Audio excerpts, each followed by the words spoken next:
Welcome to the Space Dreamers podcast, a Sumadre production. 1, 2, 3, 4. Lift off and the clock has started. Roger, 0J, and I feel fine. Roger, 0J, and I feel fine.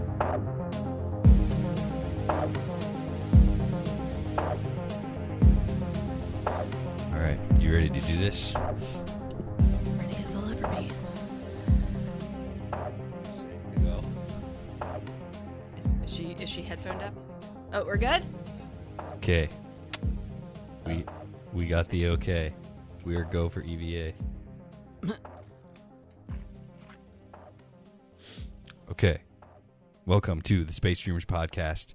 This is the second to last mainline episode because we have just read the second to last solo Arthur C. Clarke novel, and the title is The Hammer of God. It was released in the year 1993, which is a good year for sci-fi in general. It's the release of Jurassic Park, Nice. the movie. And that's the early 90s. That's when Michael Crichton was writing all of his best novels.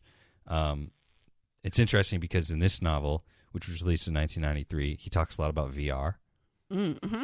And there's this novel that Crichton released in 94. Oh, dude, you read part of it, Disclosure. Oh, yeah. Which, like, the only sci-fi in that novel is VR. So that plugged in science Right. fiction or science people at the time must have been like, VR is the next big thing. Yeah. So I thought that was interesting. And I'll address the things I texted you about. Oh, yeah, you told me not to let you Just forget. to remind me. Yeah. So some additional things that Clarke did first. I feel like everything, you could just say this about everything because people take influences. But, okay, he says there's the ship, the Icarus, which was near the sun. Mm-hmm. So that's 2007 Sunshine has a ship called Icarus. Yeah. David being the AI, Mm-hmm. that's the character in Prometheus. Like, he's the AI on the ship, and his name is David, and I'm sure everyone thought that was clever, you know? Right. But Clarke did it first in 1993. And then, like... Wait, was it still... Because he's David because it's David and Goliath. Yeah, but he's also an AI, and, like, that's the same thing as Prometheus. Coincidental. No, because David's a like nod? David's like a what do you call it? It's like he's like a religious figure, right? David? Yeah. I don't know. It doesn't matter. All I'm saying is Clarke did it first. Yeah. And then the movie Interstellar's obsession with Murphy's Law. Oh, yeah, you're right. And he like has a whole chapter in this book about Yeah. Murphy's Law. But anyway, there's just all those things occurred too in like the same couple chapters. It was Right. like right in a row toward the end. Right. So this book is well, it's funny you said we have the same book. Mm. I don't think this is a book that's been reprinted many times, and it's also newer, so you're gonna have less chance for there to be multiple covers, multiple variations. Right. So it's just, you know. Yeah. Whereas Childhood's End has been printed millions upon millions of times over the last like 70 years. Yeah, you're right. So what did you think of this book? I think that I have been reading too much Arthur C. Clarke. I think that the closer the readings are together, the less appreciative I am of what of his craft. Yeah, but I agree, but I think this is definitely, this and like Ghost from the Grand Banks are very much, they're just not as good as the other novels. Yeah. And They're very light in all things. yes, There's like no commitment to like any one direction. correct. You know? Yeah. It was just, there's just not enough adventure. I don't know if that's fair. There's just so much meandering. I mean, the book's only 220 pages long, and it's not until after page 100 that he even leaves to go deal with the asteroid. Right. And part of me too is thinking like, what is this obsession with religion? But then throughout the whole book, but then it's kind of like it's called the Hammer of God. Like there's a lot of religious like parallels. Yeah. In the book. And I liked that part a lot. It gave a lot to think about. And all the business with Sirius, the whole where the Reborn got their ideas from. Yeah. That was so cool. But I just feel like I was reading about it and not reading about it. If that that probably doesn't make any sense, but like I felt like it was being like told to me and not something I was like actually reading in real time. It was happening. Right. You know, there's like something about it that I wish it had been more like woven into the story as opposed to just You talking about the religious people? Yes. Because it's definitely a really interesting angle. It's just like a little, but it's like treated like a little side thing. Right. I don't know. I feel like everything in this book is treated as a side thing, even the asteroid. Yeah, a little bit, even though they're like on it and it's like all about it. Yeah.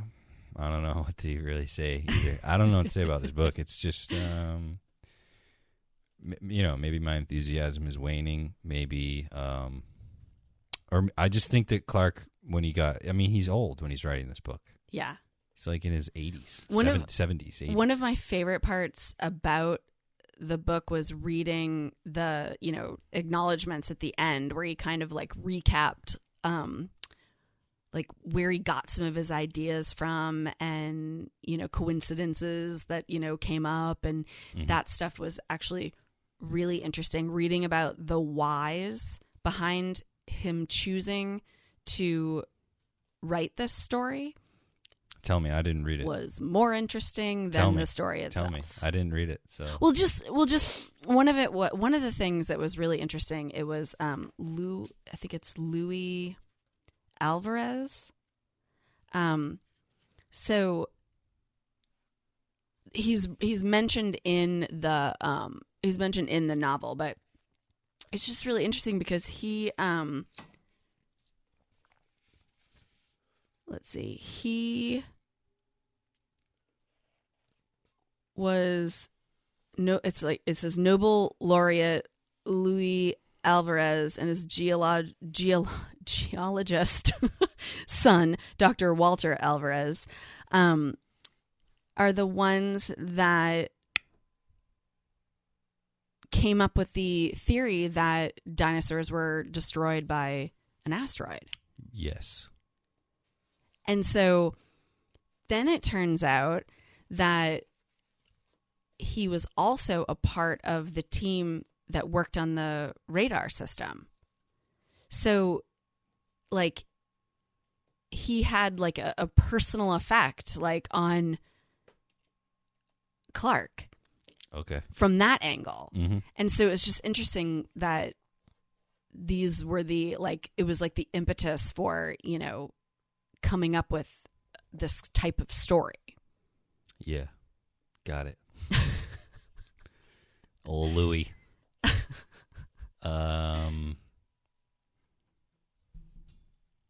I marked some sections. Yeah. Yeah. So basically, maybe we'll do a plot overview. It takes place in 2110. I didn't know that until I just now read the back of the book. The whole time I was wondering, like, when does this take place? Yeah. So it's in the future when they have Olympics on the moon and Lunar Olympics. And this is the first story I've ever read where there's a meteor heading toward Earth, but we have, like, really pretty easy and simple space-faring technologies. It's like we're not all gonna die, you know what I mean? Yeah, and that was actually something that I did contemplate. Is this usually all the stories about things destroying Earth are from the perspective of being on the Earth? True, yeah. And this was definitely not. It was really from being on the asteroid. Yeah. Like, and then, like you just said, like it's not even like the whole the whole of humanity wasn't even at stake. No. It was interesting. Yeah, people on the moon and Mars are probably like, "Thank God that thing's gonna get destroyed." Yeah, and Fucking not Earth. only that, they were like, "Thank God we don't have enough room for everybody." Right. Yeah. Like it was a very strange point of view. Yeah, I agree. And the asteroid's shaped like a peanut. Yes, has a skinny little middle. Yeah, and it's headed for Earth, and that's literally the whole book, pretty much. And except, like, what else happens? He does the Moon Olympics. Yeah, so really, it's focused on Robert. Is it Singe? I don't know. Singh? And he is like the main character, and Yes. he captains Goliath, which is charged with meeting up, rendezvous with Callie. So, because they're going to deposit a drive, right, to move the meteor Yes, like off a of rocket-powered thing. I keep saying all that. Trajectory. Yeah, so that it'll like push it off of its current course. Right. So that's the concept, but then the vast majority of the book in the beginning is just about him Yeah, it's weird. and his strange life, Yeah. Yep. Like he went to school on the moon. He participated in the Lunar Olympics. He was a runner. There's a whole section about that. That felt like a short story within. I didn't hate that part, honestly. Well, I thought it was pretty good. no, that is the problem. It was really good on its own. It had nothing to do with the novel whatsoever. Yeah, I think I've said this before. I think if you're going to have shit like that in this book, then the book has to be like 500 pages long. And like maybe I don't want to read a 500-page book that's like Right. this, but if you like, you can have all these side quests. Yeah. To use a video game term, you can have all these side quests if the main quest is meaty enough and interesting enough, and you just make it longer so that it feels like you're fleshing out a world and not going on a little tiny side tangent Right. that then goes nowhere. You know? Right. Because I agree. It didn't aid in the story or the world, and it didn't aid in his character development at all. Well, he's like he's a badass. I mean, He almost froze his feet off. Well, he's got what it takes right, but to do what, as you come to find to out? persevere. To just be the captain of a ship. Yeah, to ignore pain and But nothing even really happened. yeah, I know. I agree. Yeah. I'm just saying it does kind of develop character. I mean, he was. Well, I think it's supposed to, but it didn't have any impact on me. I certainly don't think it's, yeah. exceptionally. But that's well what I'm saying. done. If that was a short story, Yeah. I'd be totally into it. Because it was very entertaining and very well described. And, I imagined the entire thing, and I was like right there, cheering for him. Yeah. I remember, like, the end of this book is so, like, by the numbers. It's so, like, there is, like, zero tension. Especially I think because we've been reading these, like, so Yeah. many of them in a row. But, as soon as when he was like, oh, there's some force on the other side of the comet that's pushing for 10 seconds. And I'm like, it's Yeah. definitely the geyser. Yeah. Like, so but obvious. also the problem is that not once did I ever think, oh, something's going to go wrong. Like I just knew, like, it's not a disaster story. Again, like, it's just things are going to happen. They're going to come up with ways to fix it, and we're going to move on. And it happens about 6 times at the end of the book. Yeah, all scrunched into like 30 or 40 pages. Yeah. So I think that the intention of all of that is to create some plausible tension, like, oh, what's going to happen? What are they going to do? But because of where we are in our knowledge of Clarke, not for 1 second did I think anything awful was going to happen. Yeah, obviously. I was just like, it's all just going to get resolved. So why do I even Well, at least some people died. care? Who died? A couple 100,000, right?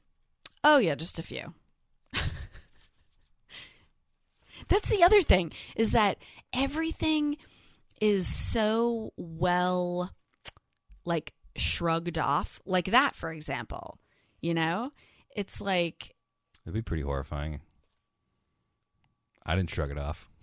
Well, no, but I feel like it's not... It's just a statement.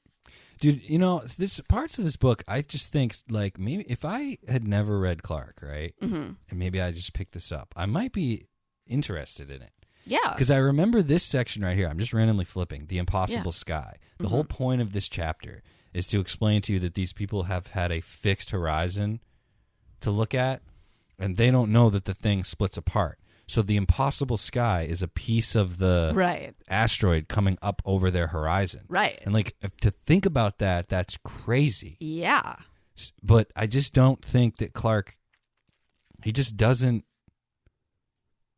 like do it because it's too many little things happening one after the other that it's like I just don't care. Right. But I feel like if it was like an earlier novel, or if he did that chapter in the voice that he employs in the original 2001 novel, Right. then you'd be like, shit, you'd be like on the edge of your seat. But this is like Saturday morning cartoon Clarke or something. Yes. You know? Yeah.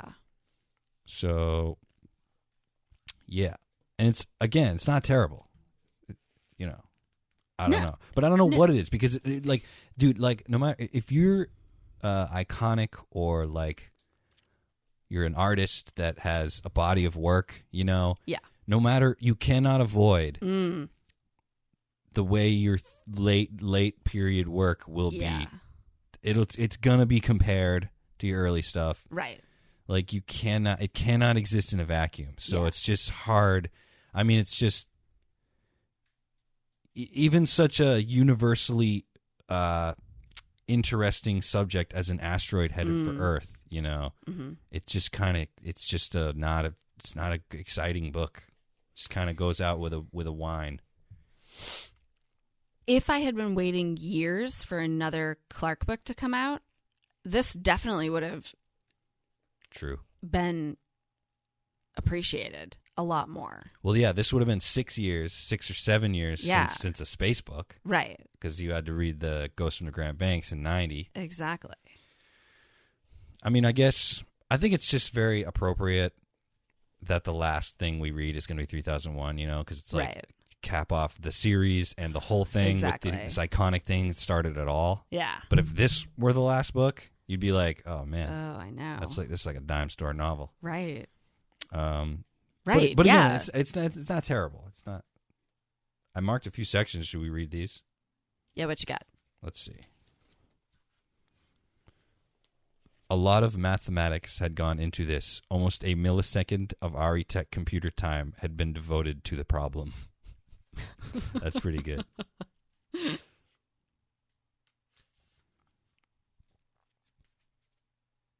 My favorite part of this entire book was the story about Abdul Hassan. What about it? I don't remember. You don't remember it? Nope. Do you want me to read it? Sure. Does the audience have time for this? How long is it? Let me see. Oh, it's not that long. Okay. This read is it. my favorite. All right. I will remember this over this novel forever. Mm-hmm. This story has been told in the bazaars of Iraq for centuries and is really very sad. Therefore, do not laugh. Abdul Hassan was a famous maker of carpets in the reign of the great Caliph, who much admired his craftsmanship. But one day, as he was presenting his wares at the court, a frightful catastrophe occurred. When Abdul bowed low before Harun al-Rashid, he broke wind. That night, the carpet maker closed his shop, piled his most precious wares upon a single camel, and left Baghdad. For years he wandered, changing his name but not his profession, over the lands of Syria, Persia, and Iraq. He prospered, but always he yearned for the beloved city of his birth. He was an old man when at last he felt sure that everyone had forgotten his disgrace, and it was safe to turn homeward again. The night was falling when the minarets of Baghdad came into sight, so he decided to rest at a convenient hostel before entering the city in the morning. The innkeeper was talkative and friendly, so Abdul was delighted to ply him for news of all that had occurred during his long absence. They were both laughing over one of the court scandals when Abdul asked casually, "When did that happen?" The innkeeper paused and thought, then scratched his head. "I'm not sure of the date," he said, "but it was about 5 years after Abdul Hassan farted. So the carpet maker never did return to Baghdad." Like, Yeah, I remember that. I laughed out loud. That is like the funniest story I've ever heard. Really? I love it. But why is that even there? Like, Clarke, what are you doing, dude? You Well, took it up did- 2 pages I out know. of 224 pages to tell that fucking story. This is I'm about grateful space. for it. I'm grateful for it. But it did he oh, that was the prelude to the Moon Olympics. It was like Oh. the thing that you never saw coming. Okay. Isn't that so funny though? I mean, yeah. Oh my god, I loved it. I think it's funny. I just think it's out of place. Oh, it's utterly out of place. It was the weird. I think that's why I laughed so hard when I read it, because Yeah. it's like it was funny, but like it was Yeah. really funny in the context. Okay, this is just one sentence. What is it? It did indeed seem a trivial matter, but there are no trivial problems in space. Yes, I like that. I got another one-liner that I What is really it? liked. What is it? The clock of evolution had reset. The countdown to man had begun. Ooh, nice. Isn't that a good one? Very good. I love that.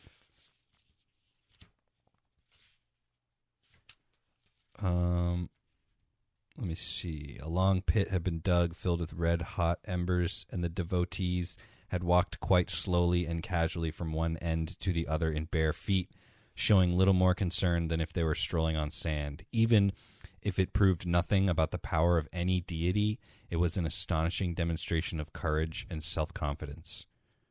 I like that. How it's like if you walk on hot coals for a god that doesn't exist, you're still a person who can walk on hot coals. Right. Like, it's still impressive. Absolutely.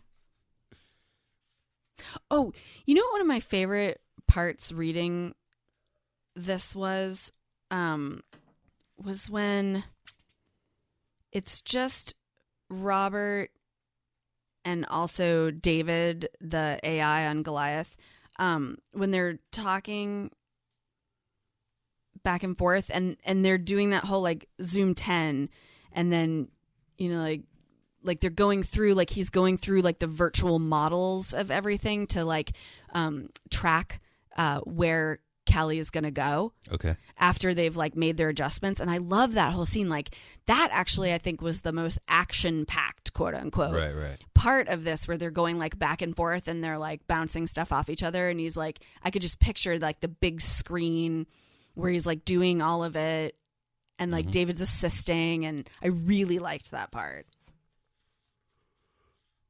There was a good paragraph in that too. It says the virtual Earth looked incredibly real, heartbreakingly beautiful, impossible to believe it was merely a construct of superbly organized megabytes. Down there, if only in David's memory, was the glistening white cap of the Antarctic, the continent of Australia, the New Zealand islands, the coast of China, but dominating all was the deep blue of the Pacific. Only 20 generations ago it had been as great a challenge to mankind as were the gulfs of space today. Mm-hmm. This is a good one. That is good. Yeah, so like that whole, I really did appreciate that whole scene. I have another comedy moment for you. Oh gosh, that I what? thought was funny. Yeah. Though the fame did not last, the gold medal was one of Robert Singh's most valued possessions for the rest of his life. Yet he did not realize what he had started until the third Lunar Olympics 8 years later. By then, the space medics had borrowed the deep-sea divers' technique of liquid breathing, flooding the lungs with oxygen-saturated fluid. And so the winner of the first moon marathon together with most of the scattered human species, watched in awed admiration as the vacuum-proofed Carl Gregorios made his record 2-minute, 1-kilometer dash across the Bay of Rainbows, as naked as his Greek ancestors in the very first Olympics 3,000 years before. That is good. So Clarke is telling us that the third Lunar Olympics will have butt-naked people running across the surface of the moon. Clarke was so funny. I think he was doing hallucinogens toward the end of his life, dude. Possibly. He's always talking about sex in his later books, too, and like being like free with sex. Right. Yeah. And it's like, all right, dude. Yep. What are you getting at? Yeah, there was a lot of like random bits in here about, yeah. I feel like he's just a hippie at heart, you know? Like, Yeah. just kind of, I don't know. Wait, I have another one. Ready? Yeah. Are you looking for your own? Yeah. Okay, well, this is one of my favorite things he ever wrote. Oh, yeah. Isn't it time you admitted, John, that Jesus must have been an ordinary man like Muhammad, peace be upon him? We know something that the writers of the Gospels did not, though it seems perfectly obvious when you think about it. A virgin birth could produce only a female, never a male. Of course, the Holy Ghost might have contrived a second miracle. Perhaps I'm biased, but I feel that would have been, well, showing off, even in bad taste. Yeah. That's just funny. Isn't that quoted from the leader? What is their name? Fatima. Yeah. The leader of the Chrislams. Chrislam, yeah. Yeah, that whole concept was really interesting. Yeah, it was her talking to the Pope at the time. Right. That whole Pretty concept was fascinating. The idea of taking like the best of Christianity and the best of Islam, Right. and merging them into this new religion. Right. It's just interesting though, because I feel like that was a great concept until 9/11, and then like I don't think there's any way anyone would ever come to terms to, you know what I mean? Yeah. Yeah. I can't imagine what happened before either. Well, he apparently thought so. Like I said, man, hallucinogens. There's a whole part in here about all the conversions to Islam after the Gulf War. Oh yeah, that would have been happening. That had just happened. Right. And I'm like, I was wondering, like, is there any validity to this, or is it just his wishful thinking? Although I do know,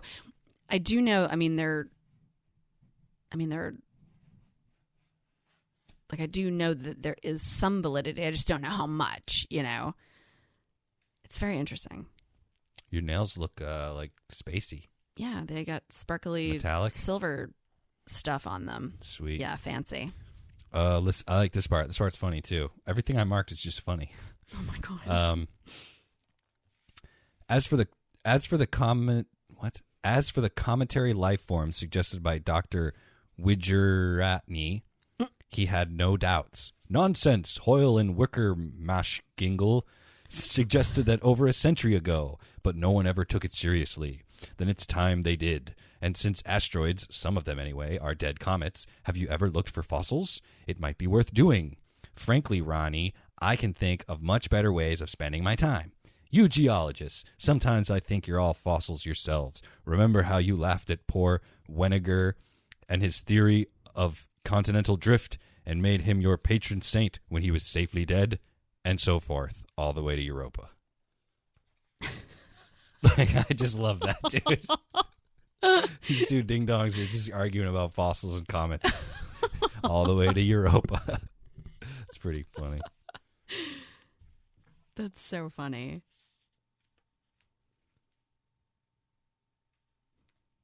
This is great, actually. This is classic, Clarke. Ready? Yeah. That illusion vanished quickly when he turned his eyes toward Jupiter. Racing through its phases every 3.5 days, the giant world dominated the sky, even when it had dwindled to a vanishingly thin crescent. For then that arc of light cradled a huge black disk 20 times the diameter of the moon and Earth's sky, blotting out the stars and presently eclipsing the distant sun.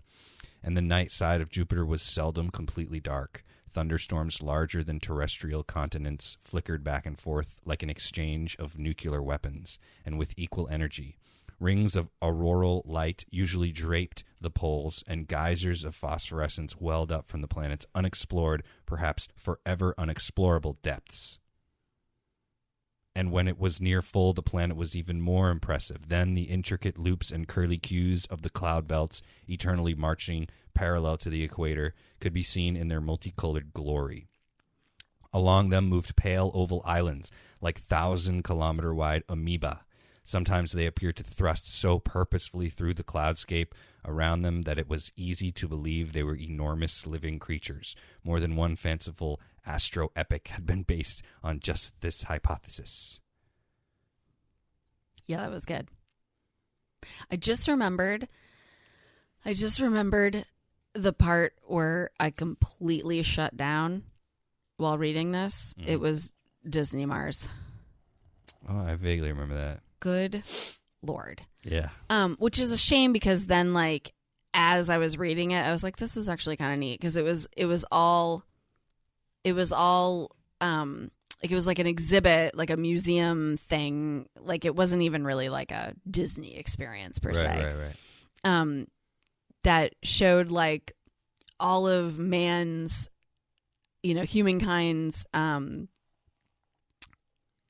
predictions for Mars, which I thought was really interesting because like being viewed by people who were on the real Mars living there like as permanent colonists. Right. I thought that was really cool.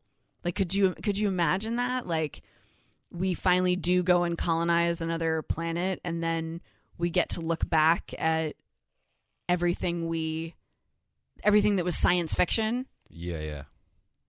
That would just be really neat. Yeah.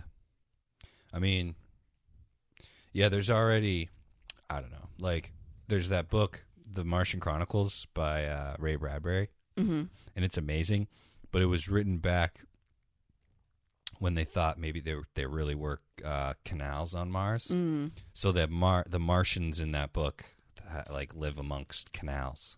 Yeah. But that book's so amazing that it doesn't matter. Right. You know what I mean? Yeah. But yeah, what you just said is interesting, I think. And it's funny because he doesn't mention himself, but obviously he'd bathe there too from Sands of Mars. Oh yeah. Yeah. Yeah, I don't really give a shit about Disney.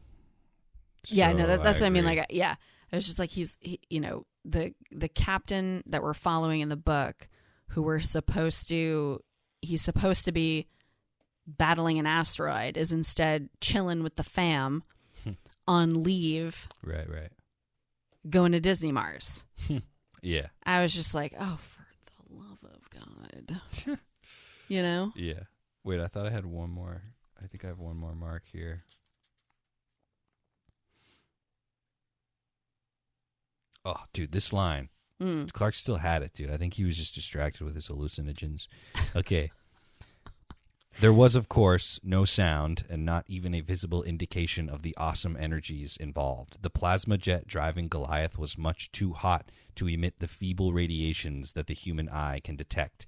It wrote its signature across the stars in the far ultraviolet. Yeah. It wrote its signature across the Yes. stars. Signature across the stars, dude. Yes. He's the best. Actually, I don't know if he's the best, but I like him. like I said, I really enjoyed the idea of the Chryslamic zealots who were called the Reborn. Okay. I loved the construct of the story behind their issue with destroying Callie or getting Callie off the orbit because they wanted it to crash into Earth. Right? So this was really cool. The Chryslamic zealots, the Reborn, as they were later to call themselves, had a much more ingenious answer, though not an original one. In the early days of communications theory, it had been pointed out that pure noise could be considered not as meaningless garbage, but as the combined total of all possible messages. The Reborn had a neat analogy. Imagine that all the poets, philosophers, and prophets of mankind were talking simultaneously. The result would be a total indecipherable torrent of sound, yet it would contain the sum total of human wisdom. So it was with the message from Sirius. It was nothing less than the voice of God, and only the faithful could understand it with the help of elaborate decrypting equipment and obtrusive algorithms. When they were asked exactly what God was saying, the Reborn replied, "We will tell you at the right time." But isn't that concept so cool that the pure noise? So basically, the, searching for life out there, some pure noise was received from Sirius, and they took that to be a message from God. Using that analogy, like it would be like that. That's so crazy. The sum total of like it's just wild, that you could never decrypt it. You could never pull all the pieces apart and hear each message. It would take forever. So they hear that and they're like, they, twist it all around, saying that they need to get to Sirius, and like, this is like part of it, the destruction of Earth. And then they even go on to talk about downloading themselves, the VR, like that they might, their bodies might perish, but they're going to like upload themselves. It's some religion bullshit. Yeah. It was really interesting. Like, and it's just, like I said, it's part of the story, but also sort of just an aside. Yeah. Mm-hmm. And I think it would have been more interesting to be more a part of that, and you take out Disney Mars and the Lunar Olympics, and get some more of that. You need some characters in there. Yeah. Not just like the religion as a whole. Right. Dude, I skipped this part. It was in one of my earlier things. But this is just a really crazy concept. This is continuing the description of Jupiter. But the show stealer was the Great Red Spot. Though it had waxed and waned over the centuries, sometimes disappearing almost completely, it was now more prominent than it had ever been since Cassini had discovered it in 1665. As Jupiter's dizzying 10-hour rotation swept it across the face of the planet, it looked as if a giant bloodshot eye were staring malevolently out into space. It was no wonder that workers on Europa had the shortest tour of duty and the highest rate of mental breakdown of any planet-based staff. Matters had improved somewhat when facilities had been moved to the center of Farside, where Jupiter was permanently hidden. Yet even here, the psychologists reported that some patients believed that an unblinking cyclopean eye was watching them through 3,000 kilometers of solid rock. Watching them perhaps as they stole Europa's treasure. The satellite was the only major source of water and hence hydrogen within the orbit of Saturn. Although there were even greater amounts in the comet clouds far beyond Pluto, it was not even yet economical to mine them. One day, perhaps. Meanwhile, Europa supplied most of the propellant for the commerce of the solar system. So, yeah, I just think... Yeah, could you imagine that being like an epidemic of people going nuts? That's what I'm saying. You could do like a whole story, a whole short story, or a whole like film. Yes. About people going crazy because of Jupiter's red spot. Yes, 100%. It would be awesome. Yeah. And just if you think about, it's just a little side note in a novel, but imagine the amount of money and planning and resources and all the bullshit required to move everything from one side of a planet to the other. And he's just like, well, everyone's going crazy because of the red spot, so we're just going to move it all literally like 3,000 kilometers. Can't get any work done. What? That's ridiculous. All right. So anyway, do you have anything else you want to say about this book? only something that correlates to the film that we watched. Oh, yeah? Yeah. Gerard Butler? Was he in this book? No. But I just thought it was interesting because this paragraph at the end. Of course, if Callie came down on land, there would be no hope for anyone within hundreds of kilometers. They would be instantly vaporized. And a few minutes later, every building over a continent-wide area would be flattened by the blast wave. Even underground shelters would probably collapse, though some lucky survivors might dig themselves out. So I just thought it was great because it's like pretty much like a description of the movie. Right. It's interesting. Yeah. Like Well, of that part of the movie. right. I agree. They're making a sequel to that movie. I saw that. Can you believe that?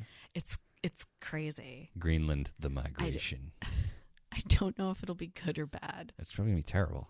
And it could be interesting rebuilding the world. Well, it's directed by... Just depends on how badly they do it.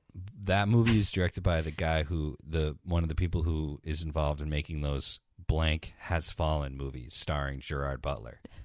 You know, it's like there's something falling in all these different countries having to do with like politics.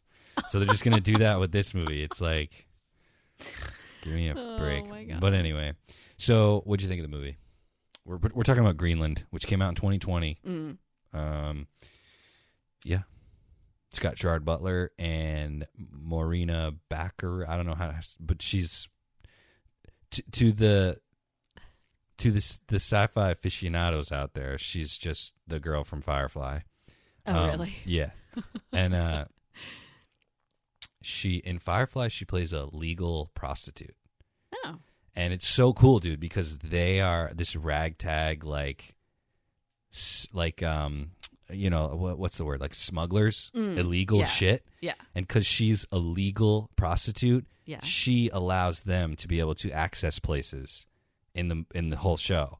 Like it's a mutually beneficial thing. Right. Her being on the ship, like it provides travel for her.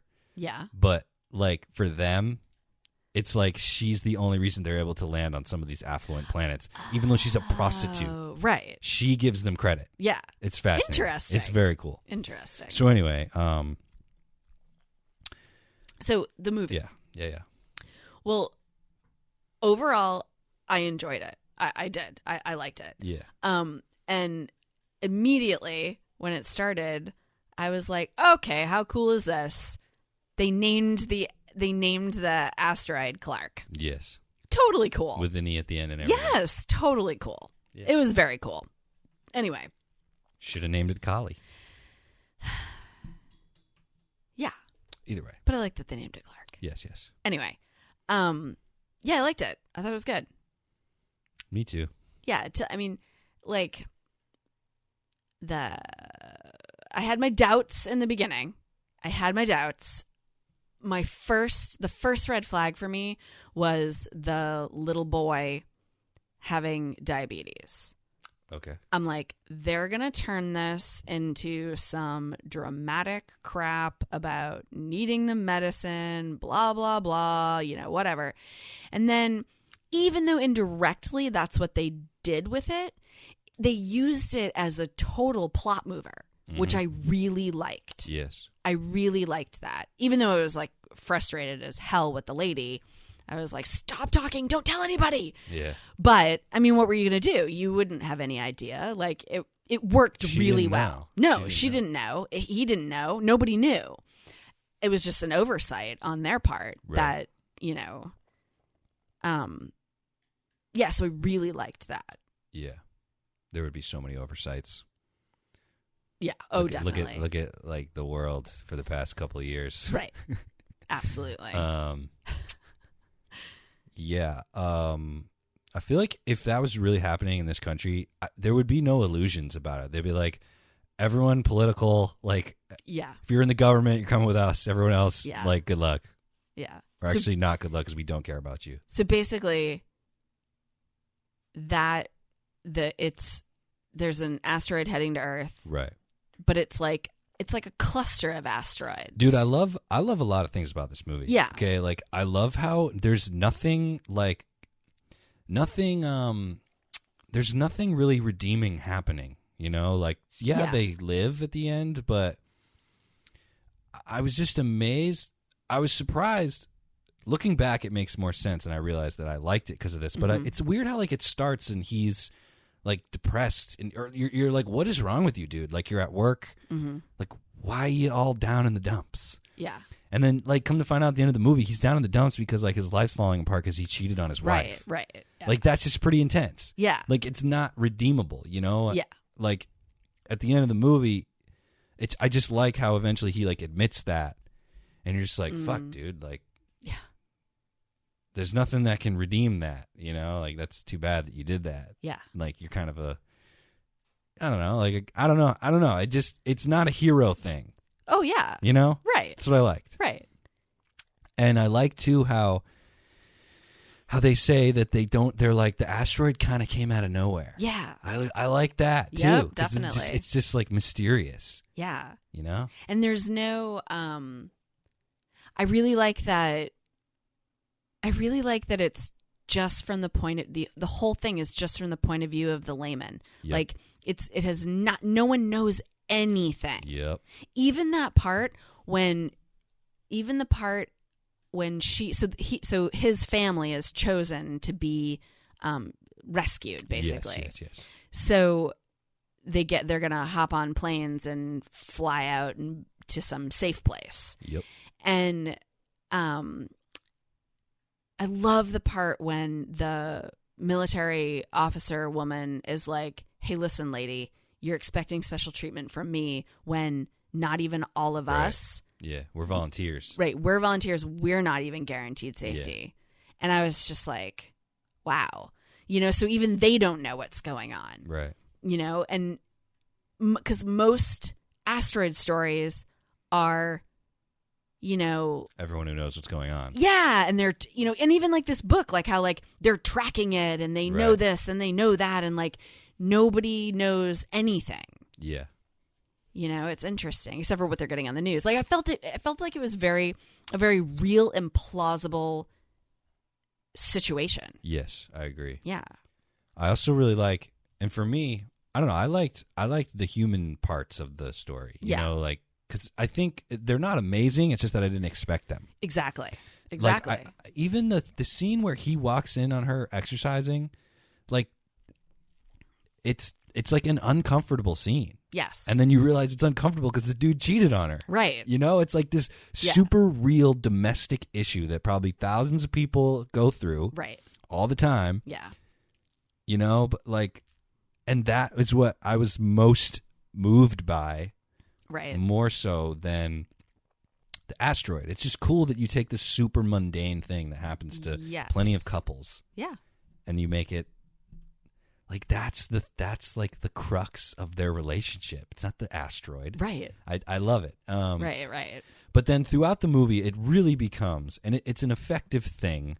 It's cool. It's good when it happens in movies, but it just becomes one of those things where it's just like, everything goes wrong. Yeah. And there's just like crossed paths.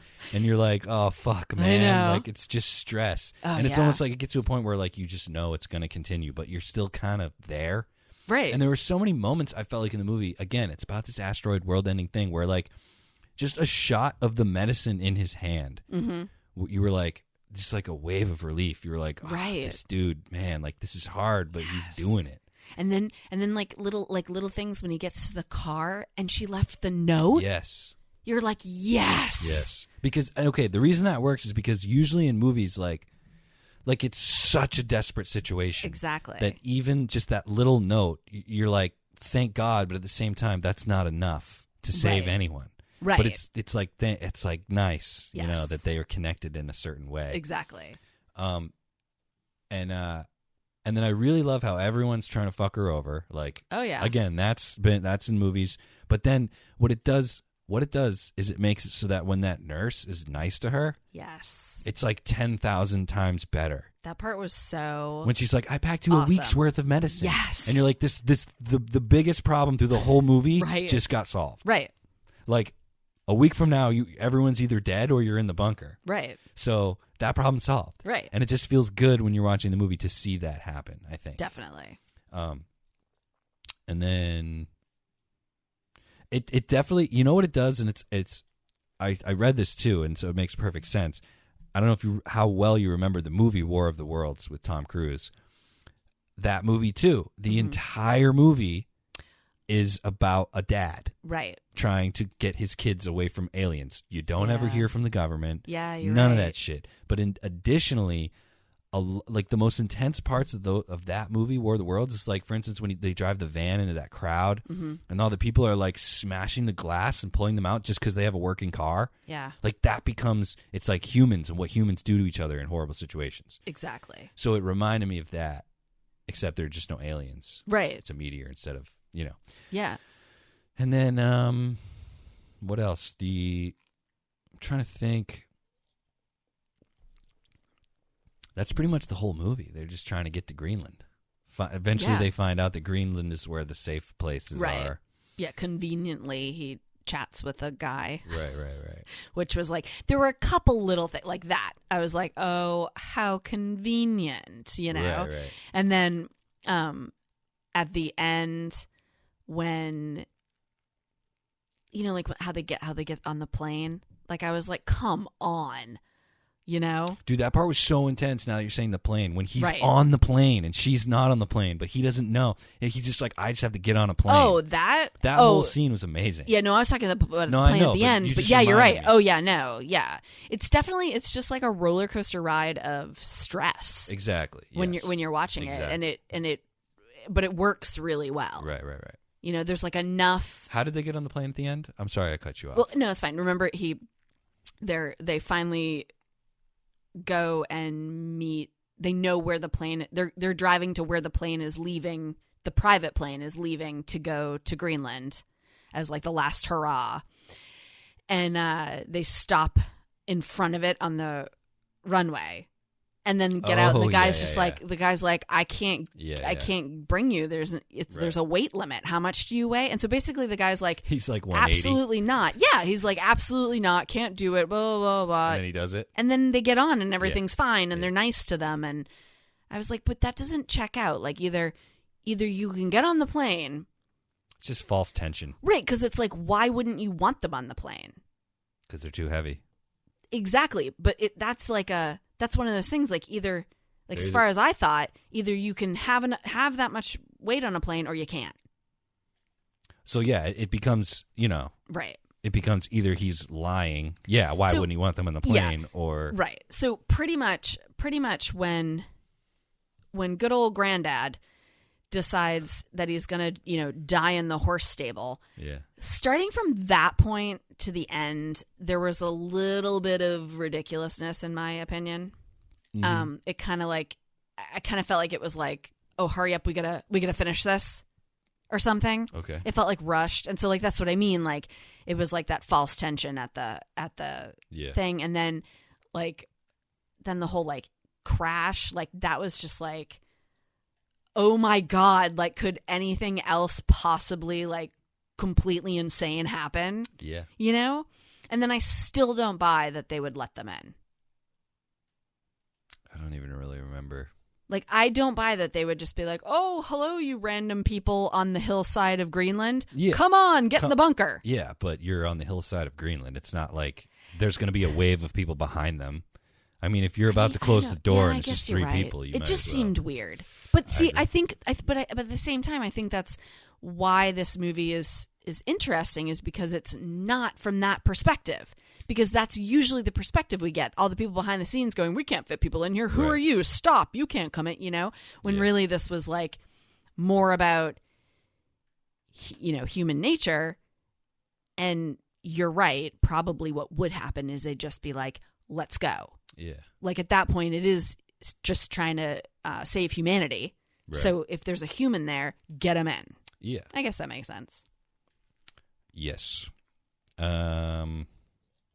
And even I didn't need any of the shots at the end of the Earth, like scorched. No, not I was at all. like, man, none of this movie looked like a 90s video game, and here we are. Honestly, I think it would have been more awesome if they had just cut when it went black. And I agree. That's what I thought was going to happen. me too, because I was like, like, did they make it? Yeah. Because again, like what Clarke just wrote in Hammer of God, you might not, even the shelters underground might not make it. I mean, I wouldn't even have a problem if it was black and then it said 9 months later and then open the door.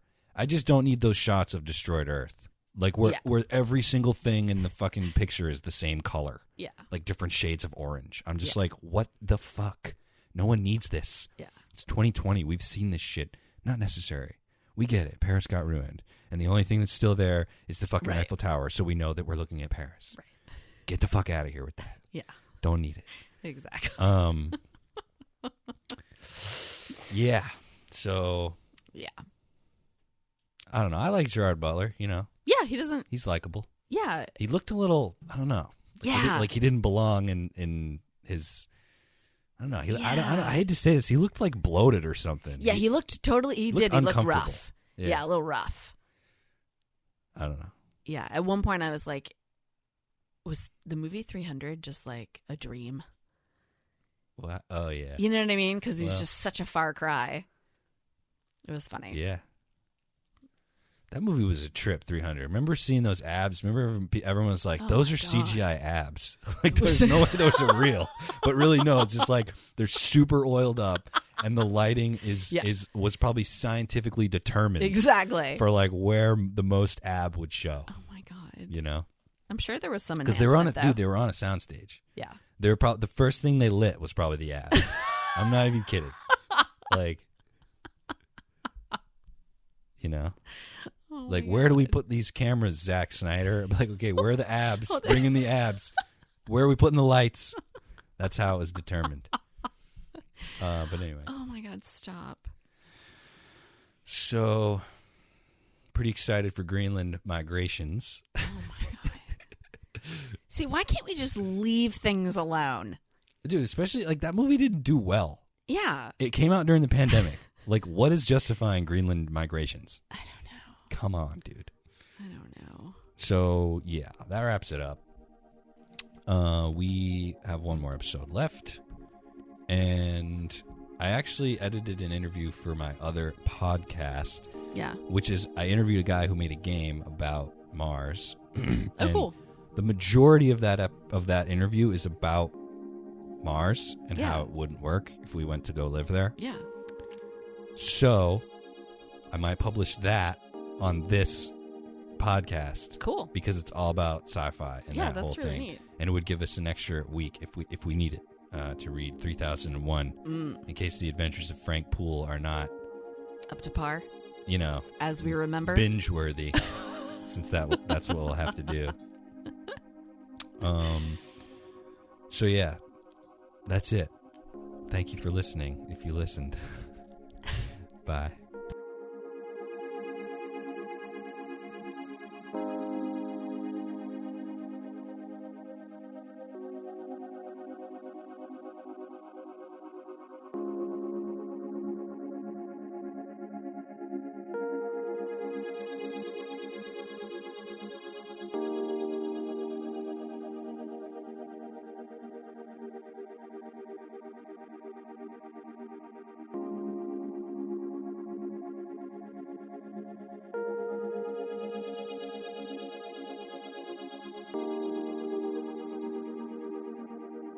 This has been a Sue Madre production.